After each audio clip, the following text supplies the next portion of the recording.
হরে কৃষ্ণা, সবাই কেমন আছেন? আশা করি খুব ভালো আছেন। মায়াপুর স্টেশনী ব্লগে আপনাদের স্বাগতম জানাই।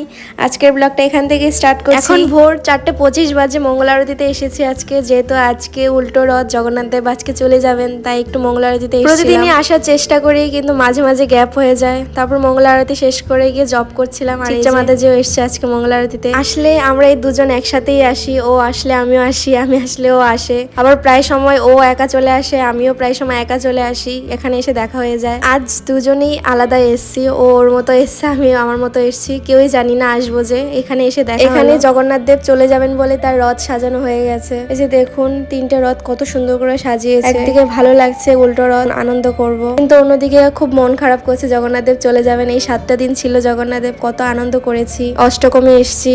আর এই যে দেখুন, জগন্নাথ বলদেব সুভদ্রা মহারানীর রথটা কত সুন্দর ফল দিয়ে সাজানো হয়েছে, ফুল ফল সবকিছুই আছে, ভুট্টা, আম, আপেল, কলা, বিভিন্ন ধরনের ফল দিয়ে সাজানো হয়েছে এই রথ। আর আমরা হাঁটতে হাঁটতে যাচ্ছি প্রভুপাদের পুষ্প সমাধির ওইখানে গিয়ে জবটা কমপ্লিট করে তারপরে কয়েকটা ভিডিও করব, তার জন্য যাচ্ছি। ওখানে ওয়েদারটা খুব সুন্দর আর জায়গাটা খুবই সুন্দর, প্রভুপাদ পুষ্প সমাধির ওই সাইড। আর এই মন্দিরটা দেখুন তো কত সুন্দর লাগছে, দূর থেকে দেখেও চোখটা জুড়ে যায়। পরে যে আমরা এখানে সামনের দিকটাই বসে আছি, জবটা করছি, জব কমপ্লিট করে তারপরে যাব ওখানে ভিডিও। তারপর চলে গেলাম জব শেষ করে কয়েকটা ভিডিও করতে। এই যে দেখুন কি করছি আমি ওখানে, রঙ্গ তামাশা, যে ভিডিও করার জন্য কত কিছু করতে হচ্ছে। তারপরে ভিডিও টিডিও করে তারপর আমরা বাড়ির দিকে চললাম। এই যে বাড়ির দিকে যাচ্ছি আমরা দুজন। ও চলে যাবে নামহট্টে, ও তো নামহট্টে সেবা করে ওখানেই থাকে, ও চলে যাবে নামহট্টে, আর আমি আমার রুমে চলে যাচ্ছি। গিয়ে খেয়ে দিয়ে ফ্রেশ হয়ে আবার রেডি হতে হবে, কারণ রথ আছে, উল্টো রথ, জগন্নাথ দেব চলে যাবে, জগন্নাথ দিতে যাব। ইচ্ছে আছে রাজাপুরে যাওয়ার, দেখি কতটা যেতে পারি। আর আজকের ওয়েদারটা খুব ভালো লাগছিল, এত সুন্দর আকাশটা, খুব ভালো লাগছিল দেখতে। আমি বারবার ভিডিও করছিলাম। কেউ যদি আমার এই চ্যানেলে নতুন হয়ে থাকেন তাহলে অবশ্যই সাবস্ক্রাইব করে দেবেন। আজকের রথের টাইম হচ্ছে 3টে, এখানে কালবাটের দিকে আসবে।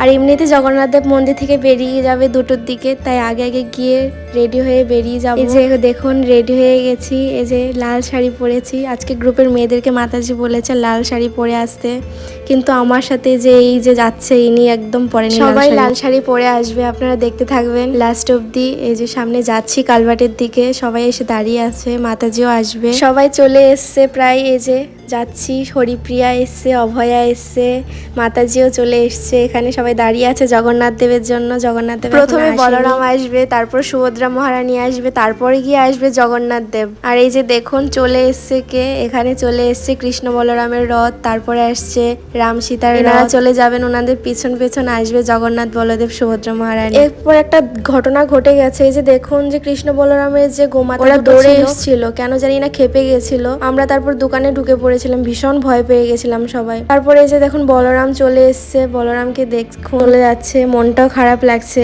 আর ওখানে গিয়ে দাঁড়িয়ে আছে, কারণ মাতাজিরা ভোগ দেবে, সবাই ভোগ নিয়ে এসছে, জগন্নাথ চলে যাচ্ছে, ভোগ নিয়ে এসছে সবাই ভোগ দেওয়ার জন্য। আর আজকে ওই দিনের রথের থেকে আজকে উল্টো রথে প্রচুর ভিড় হয়েছে, এত ভক্ত হয়েছিল জানি না কোথা থেকে এসছে। এই গত রথেও হয়নি এত ভিড়, আর যখন এসছিল জগন্নাথ দেব তখনও অত ভিড় হয়নি, আজকে উল্টো রথে এত ভিড়। আমরা সব মেয়েরা প্ল্যানিং করেছি যে রাজাপুরে যাব, দেখি কতদূর যাওয়া যায়। বলরাম তো চলে যাচ্ছে, তো বলরামের সাথে সাথে যাচ্ছিলাম। এখানে আমরা রথ টানিনি, টেনেছি একদম শেষে গিয়ে টেনেছি। সত্যি ভীষণ খারাপ লাগছিল যখন চলে যাচ্ছে বলদেবের রথটা, আবার যে সেই 1 বছর পর ঘুরে আসবে, তখন তার দিনের অপেক্ষায় থাকতে হবে। দেখুন কত ভক্ত এসছে এবার মায়াপুরে উল্টো রথে, বাইরের ভক্তরা প্রচুর এসছে। আমরা আর এখানে সামনে দিয়ে যাইনি, কারণ সামনে প্রচুর ভিড় ছিল। আমরা একদম জগন্নাথের সামনে দিয়ে গেছি, জগন্নাথের সামনে একটু ফাঁকা ছিল, ওখান দিয়ে নৃত্য করতে করতে গেছি। বলদেবের রথ চলে যাচ্ছে, এখন আসবে সুভদ্রা মহারানীর রথ, তার জন্য অপেক্ষায় আছে। তারপর আস্তে আস্তে আমাদের মায়াপুর গাছে সব মেয়েরাই আসছে, যে লাল পরে আছে। আর ওই যে দেখা যাচ্ছে সুভদ্রা মহারানী এসছে কালবাট মোড়ে, এখানে ভোগ দিচ্ছে সুভদ্রা মহারানী। তারপর এদিকে আসবে, তারপর দেখতে দেখতে সুভদ্রা মহারানীও চলে